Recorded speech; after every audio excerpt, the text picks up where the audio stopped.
Hello guys. So ito yung mga oil na ginamit ko nung last race. Ayan. Ito. Pero itong ito matrix, hindi ko pa to siya natatry. So tatry ko siya sa sunod na mga race. So ito yung ginamit ko dito. Itong RC Koto dito sa blue, at yung devil piece naman yung ito. Dito naman to sa kulay pula na car. So okay naman yung performance nilang dalawa sa race. So ramdam naman yung yung malaking pagbabago nung in-apply ko siya sa sa motor. Ito. Pero ito dito sa RC Koto na itong oil na to is siguro hindi siya kaagad umeffect nung unang lapag. Sa pangalawang lapag na siya kung naramdaman yung niya, yung hatak niya, siguro dahil medyo naparami ako ng lagay, pasobra ako ng lagay. Tapos dito naman sa devil's piece is medyo, or actually yung ramdam ka agad yung niya sa unang patak pa lang o sa unang takbo pa lang nung tsaka malaking improvements nila. So kung i-compare ko itong dalawang to, sa tingin ko is lamang ng konti yung devil piece dito sa yun nga lang sa race, ito ay yung medyo merong something dito na kailangan kong baguhin itong cover niya dito, kasi parang naglulus siya ng power. Tsaka hindi rin kasi ito yung gulong na ginamit ko dati. So pangalawang race naman, ito naman yung setting ko, ito rin yung brakes niya. So parang nagkamali lang yata ako ng setting dito sa brake dito, kasi tinanggal ko yung brake dito at pumangit yung takbo niya dun sa tabletop.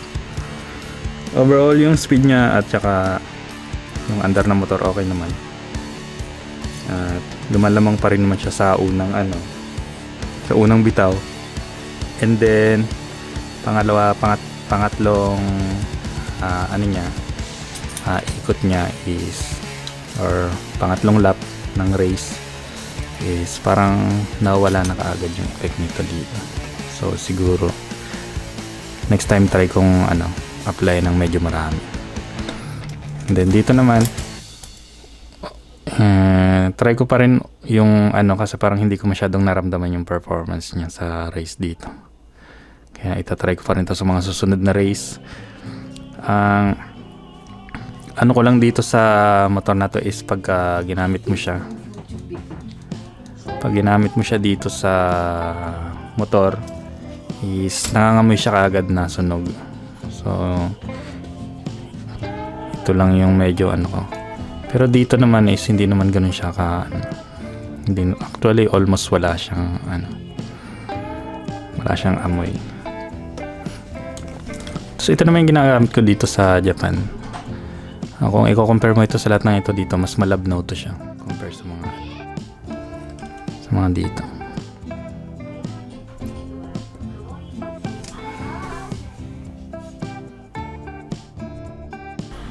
So ito yung isa sa video ng race na sinalihan ko.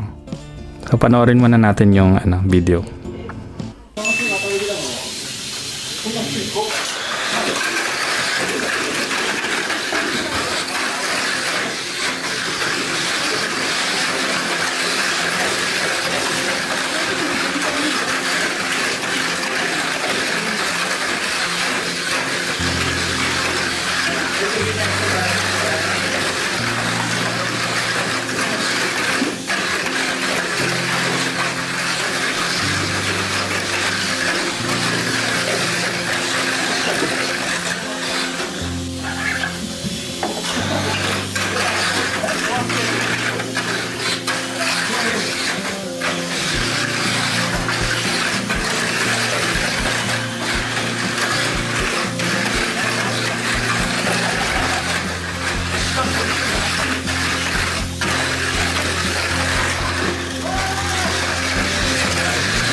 So sa sunod na siguro ng mga race, susubukan ko naman itong matrix na to. Medyo ano nga lang yung nozzle nito, no? Medyo malaki. So siguro ililipat ko siya ng lalagyan na kagaya nitong sa ito, sa Devil's Fist, yung ganyan. Para maano yung may pasok natin sa loob ng motor yung nozzle niya, ganito, may maliit. Maganda yung pagkaka-apply. And then gagawin natin tong break-in oil na to na binigyan ni Sir Edwin. Yan, siguro itatry natin sa bagong motor. At yan, so stay tuned lang kayo guys sa sa ibang upload ko. Pasensya na kayo, late lagi. Recently kasi is talagang busy sa work.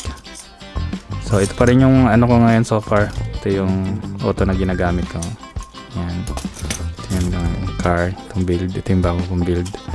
So may mga adjustment pa akong gagawin dito, kagaya dito sa mass damper niya dito, kasi hindi sapat itong mass damper. Tsaka yung position niya, siguro papasok ko pa siya ng konti. Yan. At ganun din yung sa itong cover niya rito. Mukhang hindi maganda itong cover na to, so papalitan ko. At syempre yung rollers natin, yung position niya is medyo bababaan mo pa siya ng konti dito, like dito, mababang konting-konti lang naman yung dito. At yan. So thank you ulit guys sa panonood. Sana may natutunan kayo, or sa kung meron kayo pa kayong ibang alam na oil na gusto niyo or suggestion, oil na gusto niyo subukan, oil na gusto kong subukan, i-comment nyo lang or sabihin nyo sa akin, PM nyo po sa mga nakakaalam. Yan. And then ko-compare natin siya dito.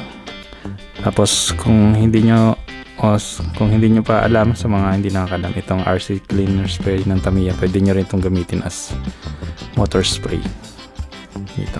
Maganda rin yung result ng performance niya pagka itong ginamit nyo sa motor, pagka ito yung in-apply nyo sa motor. Yan.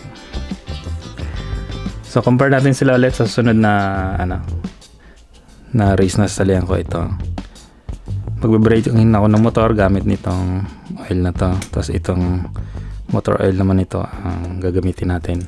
So compare natin siya dito sa oil na to, at ganun din dito sa RC cleaner spray ng Tamiya. Yan. Okay lang guys, thank you.